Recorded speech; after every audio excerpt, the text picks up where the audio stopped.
کہ میں ایک انسان کو مشکل میں دیکھ کر اس کی مدد کروں، نہ کہ اسے مشکل میں چھوڑ کر چلا جاؤں۔ میں نے موبائل نکالا اور سوچا کہ اپنی کسی ساتھی ڈرائیور کو کال کر کے اس سے کہتا ہوں کہ وہ یہاں پر آئے اور میری مدد کرے تاکہ ہم اس عورت کو بچا پائیں۔ میں نے اپنے ایک ساتھی ڈرائیور کو کال کی اور اس نے مجھ سے وعدہ کیا کہ وہ 2 سے 3 گھنٹے میں میرے پاس پہنچ جائے گا۔ اس وقت اس کے پاس ایک سواری ہے، اس سے اتار کر وہ سیدھا ہائی وے کی طرف آئے گا۔ وہ مجھ سے حیرت سے پوچھ رہا تھا کہ میں اس وقت وہاں کیا کر رہا ہوں اور ایسی کیا مجبوری ہو گئی ہے جو وہاں پر رکنا پڑ رہا ہے۔ میں نے اسے بتایا کہ میرا رکشہ چلنا بند ہو گیا ہے، اس میں کوئی خرابی بھی نہیں ہے، اس کے باوجود وہ چل نہیں رہا، مگر مصیبت یہ ہے کہ یہاں کوئی لفٹ نہیں دے رہا۔ میرے ساتھ ایک مسافر عورت بھی ہے اور وہ بھی بے ہوشی کی حالت میں ہے۔ میں کوئی مصیبت مول نہیں لینا چاہتا، اسے شہر جا کر اسے پولیس کے حوالے کرنا چاہتا ہوں، آگے پولیس جانے اور ان کا کام۔ میرے دوست نے کہا ٹھیک ہے، تم پریشان مت ہو، میں کچھ دیر میں آتا ہوں۔ میں جانتا تھا کہ اسے یہاں آنے میں 2 سے 3 گھنٹے کا وقت لگ جائے گا اور تب تک شام ہو جائے گی۔ میں وہیں اس عورت کے ساتھ بیٹھ گیا۔ وہاں سے گزرنے والے لوگ مجھے عجیب نظروں سے دیکھ رہے تھے، لیکن کوئی بھی رک نہیں رہا تھا اور میں اس سوچ میں مبتلا تھا کہ اچانک سے میری گاڑی کو کیا ہو گیا ہے۔ یہ رکشہ جو میں کئی سالوں سے چلا رہا تھا، کبھی اس نے ایسے اچانک سے مسئلہ نہیں کیا، اس میں تو کوئی خرابی بھی نہیں ہے، پھر یہ چل کیوں نہیں رہا؟ شام کا اندھیرا پھیلنے لگا، مغرب کا وقت ہو چکا تھا اور یہاں پر اندھیرا جلدی پھیلتا تھا۔ آس پاس جنگل تھا، ایسے میں یہاں ٹھہرنا ٹھیک نہیں تھا، رات ہو جاتی تو مزید مشکل کا سامنا کرنا پڑتا۔ میں اپنے دوست کا انتظار کیے جا رہا تھا، لیکن جو مجھے 2 3 گھنٹے کا بول رہا تھا اسے 4 گھنٹے گزر چکے تھے، لیکن وہ نہیں پہنچا۔ میرے موبائل کی بیٹری بھی ختم ہو گئی۔ میں نے سوچا کہ شاید اس عورت کے پاس موبائل ہوگا، اس کا بیگ وہیں رکشے میں پڑا ہوا تھا۔ میں رکشے کے پاس آیا اور اس کے بیگ کو کھول کر موبائل ڈھونڈنے لگا۔ میں جانتا تھا کہ یہ غلط حرکت ہے، لیکن اس وقت مجبوری تھی۔ پھر مجھے اس کا موبائل مل گیا، لیکن وہ تو بند تھا۔ میں اب ایسا کیا کرتا کہ اس عورت کو ایک بار پھر سے ہوش میں لانے کی کوشش کرتا ہوں۔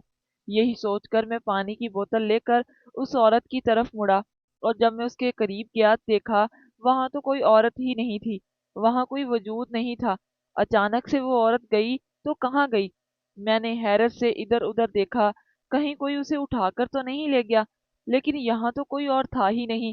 اب میں کیا کروں گا؟ میں وہیں سر پکڑ کر بیٹھ گیا، اور بے ہوش عورت خود سے کہاں جا سکتی ہے؟ اس کا سارا سامان وہیں رکشے میں پڑا ہوا تھا۔ مجھے جلدی سے یہاں سے نکلنا چاہیے، یہ نہ ہو کہ میں بھی کسی مصیبت میں پھنس جاؤں۔ میں فوراً سے اپنے رکشے میں آ کر بیٹھا اور اسے دوبارہ سے چلانے کی کوشش کی، اور اس بار میرا رکشہ چل گیا۔ اتنی دیر سے جو رکشہ چل نہیں رہا تھا اب کیسے چلا؟ میں نے فوراً سے رکشہ موڑا اور واپسی کی طرف چلنے لگا۔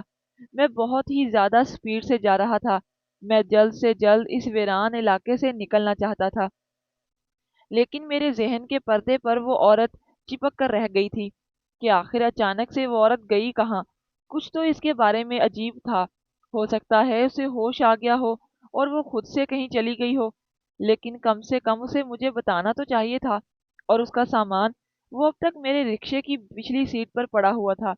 میں کافی لمبی مسافت طے کر کے رکشے والے اڈے میں گھر پہنچا۔ میرا وہ دوست جو مجھ سے کہہ رہا تھا کہ میں آنے والا ہوں، وہیں بیٹھا کسی سے باتیں کرنے میں مصروف تھا۔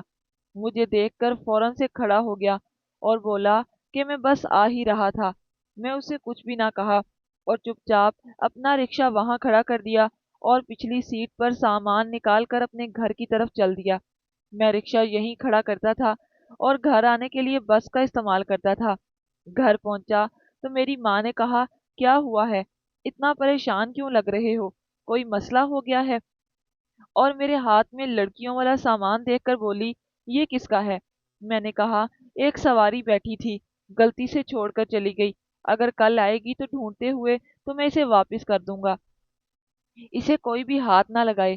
یہ کہہ کر میں اندر کمرے میں آ گیا اور اس سامان کو الماری میں رکھ دیا۔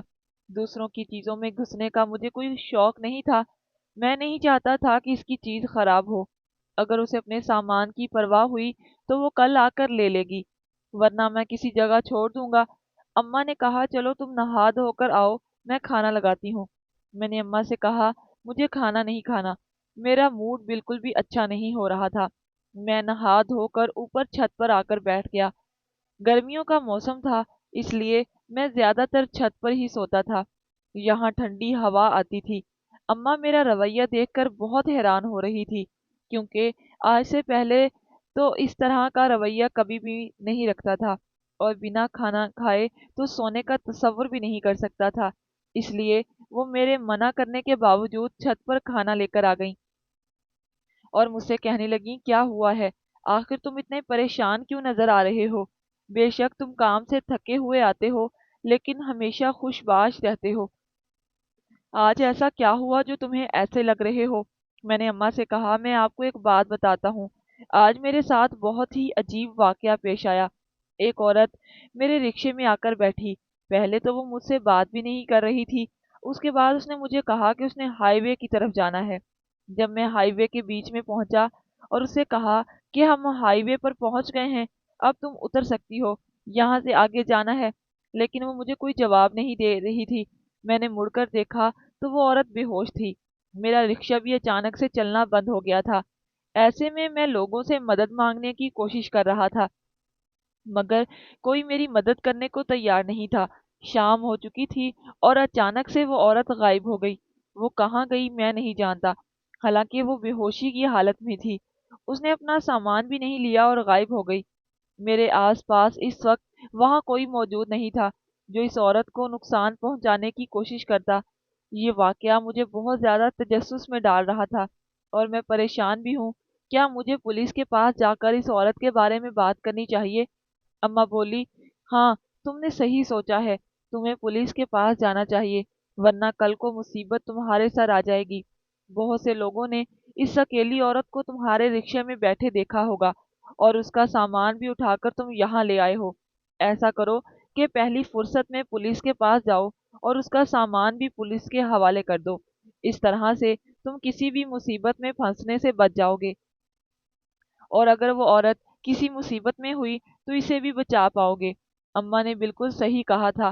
میں نے فوراً سے اپنا کھانا چھوڑ کر اٹھا اور نیچے کی طرف آیا۔ پیچھے سے اماں نے مجھ سے کہا کہ پہلے کھانا تو کھا لو، اس طرح تم پریشانی میں جاؤ گے تو کوئی حل نہیں نکلے گا۔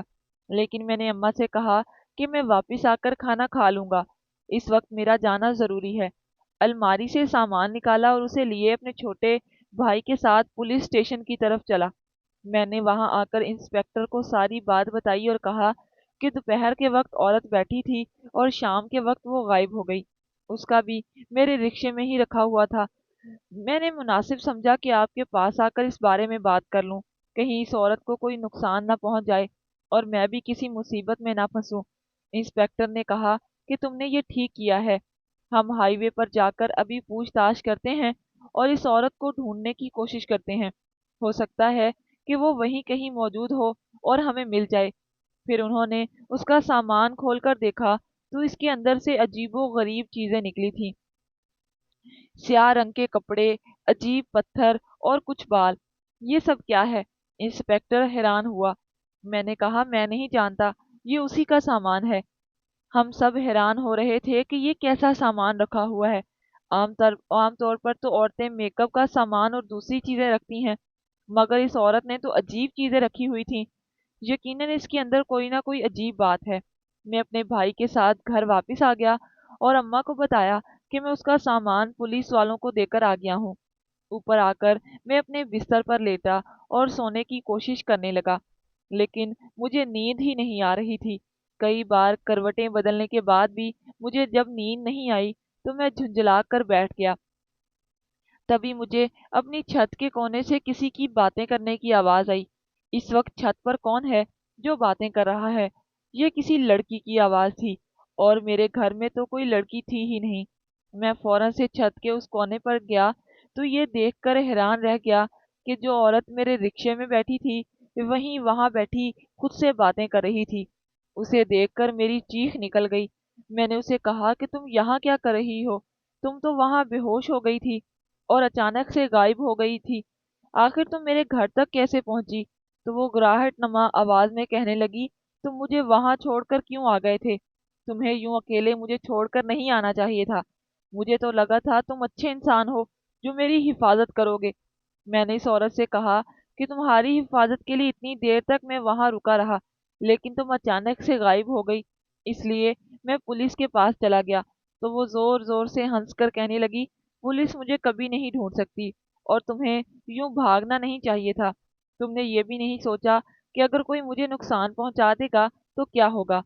میں نے سارا سے کہا کہ میں نے یہ سب سوچا تھا اور اس لیے تمہارے ساتھ رکا رہا۔ اب تم مجھے بتاؤ گی تم کہاں چلی گئی تھی اور یوں اچانک بے ہوش کیوں ہوئی تھی؟ وہ تو مجھے سمجھ آتا ہے کہ شاید تم گرمی کی وجہ سے بے ہوش ہوئی تھی، لیکن جب میں نے تمہیں وہاں بٹھایا تھا تو تم بے ہوشی کی حالت میں چلی کہاں گئی تھی؟ کیا تمہیں کسی نے وہاں سے خود اٹھایا تھا یا تم خود کہیں گئی تھی؟ وہ عورت ہنس کر کہنے لگی، میں خود گئی تھی۔ کسی کے اندر اتنی ہمت نہیں ہے کہ وہ مجھے وہاں سے لے کر جا سکے۔ میرا مقصد تمہیں پریشان کرنا ہرگز نہیں تھا۔ اب تم جا کر سو جاؤ، مجھے کل دوبارہ ہائی وے پر جانا ہے اور تم ہی مجھے لے کر جاؤ گے۔ میں نے اس سے کہا، میں تمہیں وہاں نہیں لے کر جاؤں گا۔ میرے گھر میں داخل ہونے کی ہمت بھی کیسے کی تم نے؟ اب جاؤ یہاں سے۔ تمہیں میں نے اس کی آنکھوں میں چنگاریاں دیکھی، یوں لگتا تھا جیسے وہ اپنی آنکھوں سے آگ کے شعلے اگل رہی ہو۔ یہ منظر دیکھ کر میں ڈر کر پیچھے ہٹ گیا اور فوراً سے اپنے بستر پر جا کر لیٹ گیا اور بار بار نگاہیں اٹھا کر اس کونے کی طرف دیکھ رہا تھا۔ وہ عورت وہیں بیٹھی تھی، جب تک میں نیند میں نہیں چلا گیا وہ وہیں بیٹھی رہی۔ صبح میری آنکھ کھلی تو مجھے رات کا واقعہ یاد آیا۔ میں نے ادھر ادھر پوری چھت پر نگاہ دوڑائی، لیکن وہ عورت کہیں پر بھی نظر نہیں آئی۔ شاید وہ میرا خواب ہو یا پھر میرا وہم، لیکن وہ حقیقت تھی۔ میں نیچے آیا تو اماں نے مجھ سے کہا، کیا ہوا؟ تم رات کے وقت چلا کیوں رہے تھے؟ تمہاری آواز نیچے تک آئی تھی۔ میں نے اماں سے کہا، کچھ نہیں، بس نیند میں شاید کوئی برا خواب دیکھ لیا تھا۔ اماں بولی، اب تک تم اس بات کو اپنے سر پر سوار کیے بیٹھے ہو، چلو ناشتہ کرو، پھر تمہیں کام پر بھی جانا ہے۔ میں نے ان سے کہا، نہیں، آج میں کام پر نہیں جاؤں گا۔ مجھے یاد آیا کہ آج پھر مجھے ہائی وے پر اس عورت کو لے کر جانا ہے، اس لیے میں نے سوچا کہ میں آج ہرگز بھی نہیں جاؤں گا۔ میری طبیعت ٹھیک نہیں ہے، کل کے واقعے نے مجھ پر برا اثر چھوڑا تھا۔ اماں کہنے لگی، ٹھیک ہے، ویسے بھی گرمی بہت ہے، ایک دن نہ جاؤ تو کچھ نہیں ہوگا۔ ناشتہ کر کے میں اپنے کمرے میں چلا آیا۔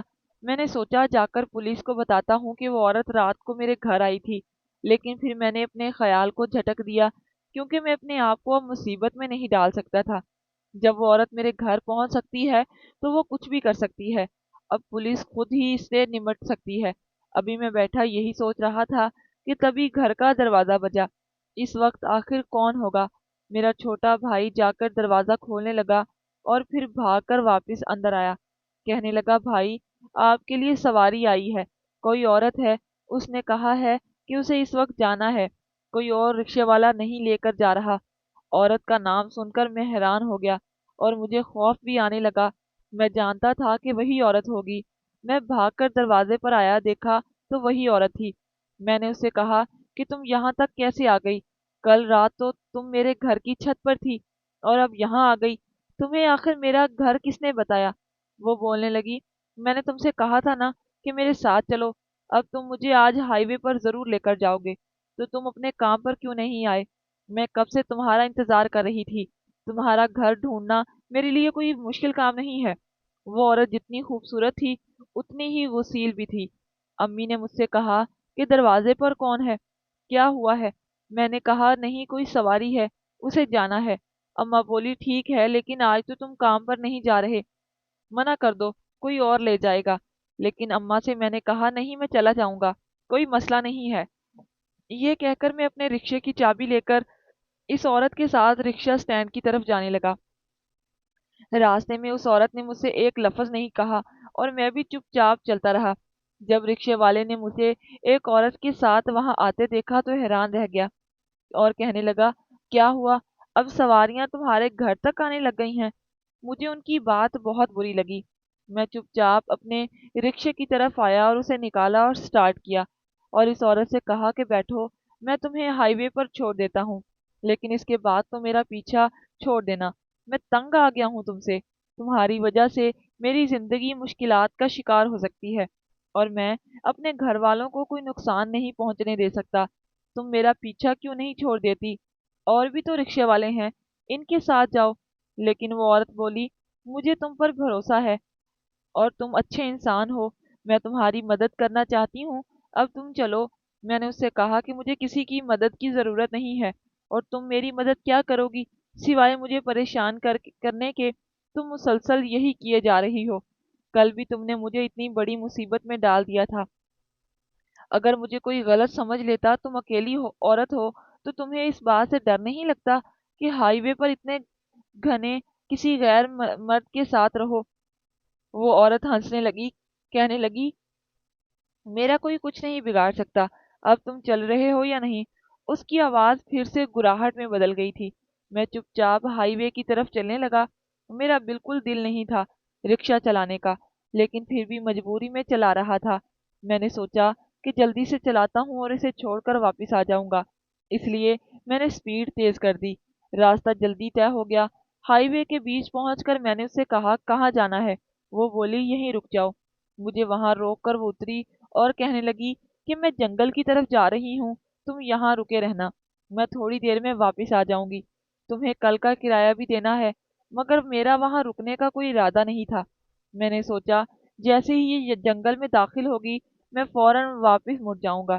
یوں جیسے ہی وہ جنگل کے اندر داخل ہوئی، میں نے فوراً سے رکشہ موڑا اور آگے بڑھنے کی کوشش کی، لیکن آج پھر سے میرا رکشہ رک گیا اور وہ چل ہی نہیں رہا تھا۔ اس میں کوئی خرابی نہیں تھی، اور کل کی طرح جو ہی رکا رہا۔ اب میں سچ میں مصیبت میں پڑ گیا تھا۔ یہ عورت نہیں بلکہ ایک مصیبت تھی، اور یہ اتنے گھنے جنگل میں اکیلی کرنے کیا جا رہی ہے؟ میں نے سوچا چلو میں اس کا پیچھا کر کے دیکھتا ہوں تاکہ اس کی اصلیت مجھ پر کھل جائے۔ اس لیے میں نے ہمت کی اور اتر کر اس عورت کا پیچھا کرنا شروع کر دیا۔ جیسے ہی میں جنگل میں داخل ہوا، میں نے دیکھا کہ وہ عورت اب سیاہ لباس میں تھی۔ اچانک سے اس نے اپنا لباس کیسے تبدیل کر لیا؟ چلو خیر ہے، اب میں اس کا پیچھا کرتا ہوں، آج اس کا راز کھل جائے گا۔ مجھ پر وہ چلتی جا رہی تھی۔ شاید اسے محسوس ہو گیا تھا کہ کوئی اس کے پیچھے آ رہا تھا، اس لیے اس نے مڑ کر ادھر ادھر دیکھا، مگر وہ ایک درخت کے پیچھے چھپ گیا تھا۔ اب میں بہت ہی احتیاط کے ساتھ قدم اٹھا رہا تھا۔ وہ جنگل کے بیچوں بیچ جا کر رک گئی۔ اتنے گھنے جنگل میں وہ کرنے کیا جا رہی ہے؟ وہ اس جگہ رکی اور ایک گڑھا کھودنے لگی۔ جب گڑھا بہت زیادہ گہرا ہو گیا تو وہ چپ چاپ اس کے اندر لیٹ گئی اور زور زور سے عجیب زبان میں کچھ پڑھنے لگی۔ تھوڑی دیر میں اس کے ارد گرد بہت سے لوگ جمع ہو گئے اور سب جھومتے ہوئے وہی چیز پڑھ رہے تھے جو وہ عورت پڑھ رہی تھی۔ یہ سب کیا ہو رہا ہے؟ مجھے لگا شاید وہ جادو ٹونا کر رہی ہوگی، لیکن جادو کے لیے لوگ ایسا تو نہیں کرتے، اتنا ہجوم تو اکٹھا نہیں کرتے۔ پھر ہو کیا رہا ہے؟ میں درخت کے پیچھے سے نکلا اور اس ہجوم کے بیچ میں آ کر کھڑا ہو گیا۔ جیسے ہی میں اس ہجوم میں آیا، سب خاموش ہو گئے اور بالکل ساکن اس عورت نے اس گڑھے سے اٹھ کر مجھ سے کہا کہ تم یہاں کیوں آئے ہو؟ میں نے تم سے کہا تھا کہ وہیں رکو، واپس جاؤ جلدی۔ وہ پھر سے گرا رہی تھی۔ میں نے ڈرتے ہوئے اور الٹے قدموں بھاگا اور اس رکشے کے پاس آ گیا۔ میں نے کوشش کی کہ رکشہ سٹارٹ ہو اور میں یہاں سے نکلوں، اور میرے ہاتھ پاؤں کانپ رہے تھے، لیکن ایسا نہیں ہوا۔ پھر میں نے سوچا کہ رکشہ یہیں چھوڑ کر پیدل چلتا ہوں، لیکن پیدل چلنے میں مجھے پورا دن لگ جاتا، لیکن میں اور کچھ نہیں کر سکتا تھا۔ ہو سکتا تھا راستے میں کوئی مجھے لفٹ ہی دے دے۔ ابھی میں نے یہ ارادہ کیا ہی تھا کہ تبھی اچانک سے وہ عورت وہاں آ گئی۔ اب اس نے سیاہ لباس نہیں پہنا ہوا تھا۔ مجھ سے کہنے لگی، چلو ہمیں اب واپس جانا ہے۔ میں نے اس سے کہا کہ دیکھو، میں تمہاری حرکتوں سے بہت پریشان ہوں اور خوفزدہ بھی ہو رہا ہوں۔ میں تمہارے ساتھ نہیں جانا چاہتا، تم یہاں سے اکیلی چلی جاؤ یا کسی اور کے ساتھ جاؤ، میں تمہارے ساتھ نہیں جاؤں گا۔ وہ عورت بولی، اگر مجھے رکشے میں نہیں بٹھاؤ گے تو تمہارا رکشہ نہیں چلے گا، اور یہاں پر کوئی تمہاری مدد کرنے کے لیے آگے نہیں بڑھے گا، اس لیے بہتر ہے کہ تم مجھے رکشے میں بٹھاؤ۔ اور یہ کہہ کر وہ رکشے میں بیٹھ گئی۔ میں نے رکشہ سٹارٹ کیا تھا اور وہ چلنے لگ گیا۔ میں تیزی سے واپسی کے راستے کی طرف گامزن ہو گیا۔ پورا راستہ اس عورت نے ایک بار بھی کوئی بات نہیں کی، لیکن میں نگاہیں اٹھا کر اس کی طرف دیکھ رہا تھا۔ وہ بہت ہی عجیب و غریب حرکتیں کر رہی تھی۔ ایسی حرکتیں کوئی انسان تو نہیں کر سکتا تھا۔ میں نے دل میں تہیہ کر لیا تھا کہ اب میں اس کو دوبارہ اپنے رکشے میں کبھی نہیں بٹھاؤں گا، چاہے کچھ بھی ہو جائے، بے شک کہ میرے گھر تک پہنچ جائے۔ میں اماں کو سب بتا دوں گا اور اس عورت کو اپنے گھر سے دھکے دے کر نکالوں گا۔ اس نے مجھے اتنا پریشان کر دیا تھا کہ جب میں رکشہ سٹینڈ پر پہنچا تو رات ہو چکی تھی۔ وہاں پر موجود سارے ڈرائیور مجھے عجیب و غریب نظروں سے دیکھ رہے تھے، جیسے نہ جانے اس عورت کے ساتھ میرا کیا چکر چل رہا ہے۔ میں نے کسی کو کوئی جواب نہیں دیا اور اس عورت کو اتار کر چپ چاپ چلنے لگا۔ وہ پیچھے پیچھے آ گئی اور کہنے لگی، تو نے تو مجھ سے کرایہ تو لیا ہی نہیں، یہ اپنا کرایہ لو۔ اس کے ساتھ میں ڈھیروں پیسے تھے۔ میں نے چپ چاپ اپنے کرائے کے پیسے نکال لیے اور باقی پیسے اسے لوٹا دیے، مگر اس نے کہا، یہ تمہارا تحفہ ہے، تم نے اتنی دیر انتظار بھی کیا، یہ لو۔ میں نے چپ چاپ اپنے پاس پیسے رکھ لیے کہ کہیں کل کو یہ پیسے دینے کے بہانے میرے گھر واپس نہ آ جائے۔ مجھے مصیبت سے چھٹکارا چاہیے تھا، وہ میرے ساتھ ہی چلتی جا رہی تھی، آخر اسے کہاں جانا تھا؟ میں نے اس عورت سے کہا، تم میرے ساتھ کیوں چل رہی ہو؟ تو اپنی جگہ پر کھڑی ہو گئی اور کہنے لگی، ٹھیک ہے تم جاؤ، میں کچھ نہیں کر رہی۔ پتہ نہیں کیسی عجیب عورت تھی۔ میں تیزی سے اپنے گھر کی طرف آیا، دروازہ بجایا تو اماں کہنے لگی، کیا ہوا؟ کل بھی تیرے چہرے پر ایسی ہی گھبراہٹ تھی اور آج بھی؟ خیریت تو ہے؟ کیا وہ عورت دوبارہ آئی تھی؟ میں نے اماں سے کہا کہ صبح جو عورت آئی تھی یہ وہی ہے، رات کے وقت چھت پر بھی آئی تھی، یہ میرے گھر کیسے پہنچ گئی؟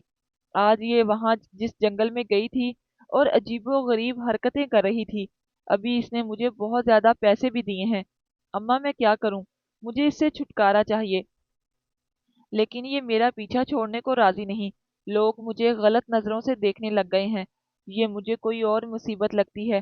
ماں بولی، تیری باتوں سے تو یہی لگ رہا ہے کہ اسے کوئی مسئلہ ہے کہ اب تم گھر پر محفوظ نہیں۔ اگر اس نے تجھے کچھ نقصان پہنچا دیا تو نے پولیس کو بتایا کہ وہ یہاں پر آتی ہے؟ میں نے اماں سے کہا، نہیں، میں ان مسئلوں میں نہیں پڑنا چاہتا۔ اگر میں نے پولیس کو بتایا تو ہو سکتا ہے کہ وہ مزید میرا پیچھا کرنے لگ جائے۔ مجھے بس اس سے بچ کر رہنا ہے۔ میں نہیں چاہتا کہ وہ گھر میں کسی اور کو نقصان پہنچائے۔ مجھے اس کے ارادے اچھے نہیں لگتے، لیکن وہ میرے ہی پیچھے کیوں پڑ گئی ہے؟ وہاں پر اتنے رکشے والے ہیں، ان میں سے کسی کے رکشے پر کیوں نہیں بیٹھتی؟ اور اتنے پیسے کس لیے دیے؟ اس نے پیسے نکال کر اماں کے ہاتھ پر رکھے تو اتنے پیسے دیکھ کر وہ حیران رہ گئی۔ وہ کوئی 60-70 ہزار روپے تھے۔ ایک دن کی سواری کو اس نے اتنے پیسے کس لیے دیے؟ میں نے اماں سے کہا کہ میں اتنے پیسے اس سے لینا نہیں چاہتا تھا، لیکن اس لیے تاکہ کل یہ دوبارہ پیسے دینے کے بہانے نہ آ جائے۔ اماں بولی، تم نے ٹھیک کیا، خیر یہ پیسے ہمارے کسی کام آ جائیں گے۔ اچھا دیکھ، تو اب اس بات کا ذکر کسی سے مت کرنا، ورنہ آس پاس کے لوگوں میں خوف پھیل جائے گا اور وہ ہمیں مجبور کریں گے کہ ہم یہاں سے نکل جائیں، اور ہم یہ محلہ چھوڑ کر کہیں بھی نہیں جا سکتے۔ تو یہ بات جانتا ہے؟ اور نہ، میں نے اماں سے کہا کہ ٹھیک ہے، میں اس بارے میں کسی سے کچھ نہیں کہوں گا۔ میں نے اپنے سارے دوستوں سے بھی یہ بات چھپا لی تھی، لیکن وہ عورت تو میرے خوابوں میں بھی آنے لگی تھی، ہمیشہ مجھے پریشان کرتی رہتی تھی۔ اس کی وجہ سے میں اپنے کام کو روک نہیں سکتا تھا، اس لیے نہ چاہتے ہوئے بھی مجھے رکشہ سٹینڈ پر آ کر رکشہ چلانا پڑتا۔ میں بہت خوش ہوا کہ اب وہ نظر نہیں آتی، نہ ہی میرے رکشے پر بیٹھتی ہے۔ اکثر ڈرائیور مجھ سے کہتے کہ کیا ہوا، وہ عورت اب کہاں چلی گئی ہے؟ پہلے تو وہ تمہارے ساتھ زبردستی جاتی تھی۔ اس سے کہا کہ اپنے کام سے کام رکھو، ہر بات کو غلط مت سمجھا کرو۔ اس دن کے بعد سے میں نے کوئی بھی سواری ہائی وے کی طرف لے جانا چھوڑ دی۔ ہائی وے کے نام سے ہی مجھے ڈر لگتا تھا، میں وہاں ہرگز نہیں جانا چاہتا تھا۔ تقریباً ایک ہفتہ گزر گیا تھا تقریباً اس واقعے کو۔ ایک رات کافی تیز بارش ہو رہی تھی، میں نے ارادہ کیا کہ جلدی سے گھر چلا جاتا ہوں۔ اس گرمی میں جب بارش ہوئی تو گرمی کا زور ٹوٹ گیا۔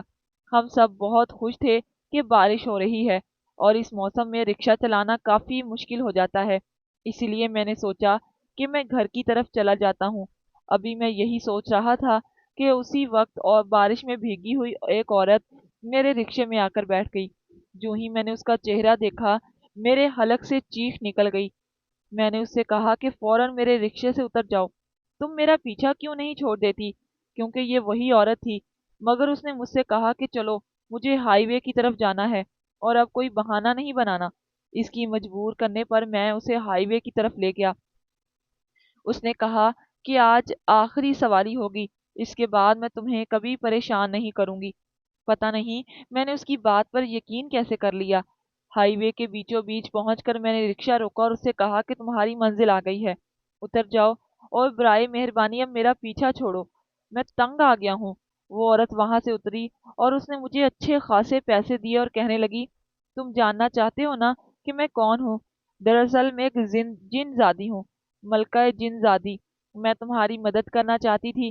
اس دن بے ہوشی کی حالت میں تم نے مجھے سنبھالے رکھا اور میرے لیے پریشانی بھی مول لی، اس کے لیے معذرت کرتی ہوں، لیکن میرا یہاں آنا بہت ضروری تھا۔ آج کے بعد میں کبھی بھی تمہیں نظر نہیں آؤں گی اور نہ ہی تمہیں پریشان کروں گی۔ یہ لو پیسے، تم اپنے پاس رکھ لو۔ میں جانتی ہوں کہ تمہارے گھر کے حالات اچھے نہیں ہیں۔ اگر دوبارہ کبھی میری مدد کی ضرورت پڑی تو اسی جگہ آ کر رک جانا، میں تمہاری مدد کرنے کے لیے آ جاؤں گی۔ یہ کہہ کر وہ جنگل کے اندھیرے میں کہیں گم ہو گئی۔ اس برساتی بارش میں میری آنکھوں کے سامنے وہ عورت جنگل میں گئی تھی۔ کیا واقعی وہ ایک جن زادی تھی؟ میں نے اس کی بات پر یقین نہیں کر پا رہا تھا۔ وہاں سے واپس آنے کی کوشش کی تو میرا آج رکشہ نہیں رکا اور آرام سے چلتا رہا۔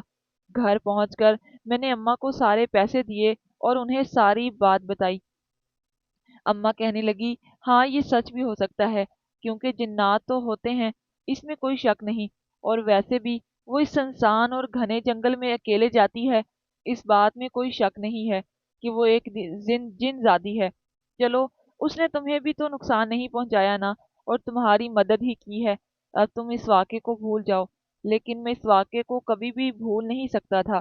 اس نے مجھے اچھے خاصے پیسے دیے تھے اور کہا تھا اگر مدد کی ضرورت پڑے تو اسی جگہ پر آ جانا، لیکن بھلا میں ایک جن زادی سے مدد مانگنے لگا؟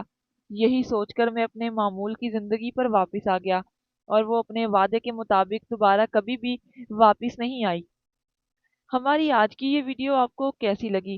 اگر ہماری آج کی یہ ویڈیو آپ کو پسند آئی ہو تو ہمارے چینل کو سبسکرائب کر کے بیل نوٹیفیکیشن کو آن ضرور کر لیں۔ شکریہ۔